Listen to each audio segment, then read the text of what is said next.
ನಮಸ್ಕಾರ ಸ್ನೇಹಿತರೆ, ಈಗ ತಾನೇ ಸೂಕ್ಷ್ಮದರ್ಶಿನಿ ಸಿನಿಮಾ ಡಿಸ್ನಿ ಪ್ಲಸ್ ಹಾಟ್‌ಸ್ಟಾರ್‌ನಲ್ಲಿ ನೋಡಿದೆ. ಸಿನೆಮಾ ಮಾತ್ರ ತುಂಬಾ ಚೆನ್ನಾಗಿದೆ. I highly recommend you all to watch this. ಇತ್ತೀಚಿನ ಅವಧಿಯ ಅತ್ಯುತ್ತಮ ಸಸ್ಪೆನ್ಸ್ ಥ್ರಿಲ್ಲರ್ ಮೂವಿ ಇದಾಗಿದೆ. ಸೂಕ್ಷ್ಮದರ್ಶಿನಿ ಅಂದರೆ ಮೈಕ್ರೋಸ್ಕೋಪ್ ಎಂಬರ್ಥ. ಈ ಸಿನಿಮಾ ನೋಡಿದ್ಮೆ ಮೇಲೆ ನಿಮಗೆ ಅರ್ಥವಾಗುತ್ತೆ ಯಾಕೆ ಮೇಕರ್ಸ್ ಈ ಟೈಟಲ್ ಇಟ್ಟಿದ್ದಾರೆ ಎಂದು. ಈ ಮೂವಿಗೆ ಇದು ಪರ್ಫೆಕ್ಟ್ ಟೈಟಲ್.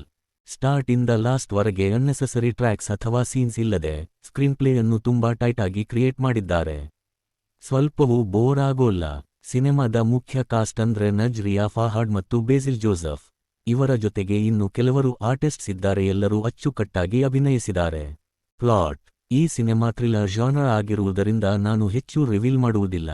ಆದರೆ ಸಿಂಪಲ್ ಆಗಿ ಹೇಳಬೇಕೆಂದರೆ, ಪ್ರಿಯಾ ಎಂಬ ಪಾತ್ರಕ್ಕೆ ಅವರ ಪಕ್ಕದ ಮನೆಯಲ್ಲಿ ಹೊಸದಾಗಿ ಬಂದ ಮ್ಯಾನ್ವೆಲ್ ಎಂಬ ವ್ಯಕ್ತಿಯ ಮೇಲೆ ಡೌಟ್ ಬರುತ್ತದೆ. ಯಾಕೆ ರಾಗೆ ಮ್ಯಾನ್ವೆಲ್ ಮೇಲೆ ಡೌಟ್ ಬಂತು?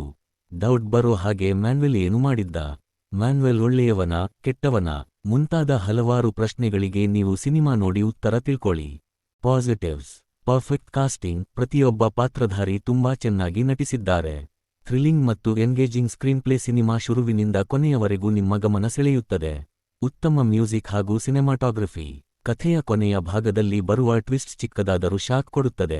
ಅನ್ನೆಸೆಸರಿ ಸೀನ್ಸ್ ಇಲ್ಲ, ಹೀಗಾಗಿ ಸಿನಿಮಾದ ಟ್ರ್ಯಾಕ್ ಎಲ್ಲೂ ಡೈವರ್ಟ್ ಆಗೋಲ್ಲ. ಇದು ನಿಮಗೆ ಪೂರ್ತಿಯಾಗಿ ಎಂಟರ್ಟೈನ್ಮೆಂಟ್ ನೀಡುತ್ತದೆ. ನೆಗೆಟಿವ್ಸ್: ನಿಜ ಹೇಳಬೇಕು ಅಂದ್ರೆ ಹೇಳೋಕೆ ಅಷ್ಟು ನೆಗೆಟಿವ್ಸ್ ಇಲ್ಲ.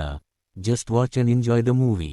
ಕೊನೆಯದಾಗಿ ಹೇಳಬೇಕೆಂದರೆ, ಇದು ಮಸ್ಟ್ ವಾಚ್ ಸಸ್ಪೆನ್ಸ್ ಥ್ರಿಲ್ಲರ್ ಆಗಿದ್ದು ಫ್ಯಾಮಿಲಿ ಜೊತೆ ಕೂತು ಆರಾಮಾಗಿ ನೋಡಬಹುದು. ನೋ ಅಡಲ್ಟ್ ಸೀನ್ಸ್ ಆರ್ ಬ್ಯಾಡ್ ಲ್ಯಾಂಗ್ವೇಜ್. ಸಿನಿಮಾ ಕನ್ನಡ ಭಾಷೆಯಲ್ಲಿ ಡಿಸ್ನಿ ಪ್ಲಸ್ ಹಾಟ್‌ಸ್ಟಾರ್‌ನಲ್ಲಿ ಲಭ್ಯವಿದೆ. ಹಾಗೆ ನೆಕ್ಸ್ಟ್ ಯಾವ ಮೂವಿ ಅಥವಾ ಯಾವ ಟಾಪಿಕ್ ಮೇಲೆ ವಿಡಿಯೋಸ್ ಬೇಕು ಅನ್ನೋದು ಕಾಮೆಂಟ್ ಮಾಡಿ. Thanks for watching the video ಇಷ್ಟವಾಗಿದ್ರೆ ಸಬ್ಸ್ಕ್ರೈಬ್ ಮಾಡಿ, ನಿಮ್ಮ ಫ್ರೆಂಡ್ಸ್ ಮತ್ತು ಫ್ಯಾಮಿಲಿ ಜೊತೆಯಲ್ಲಿ ಶೇರ್ ಮಾಡಿಕೊಳ್ಳಿ.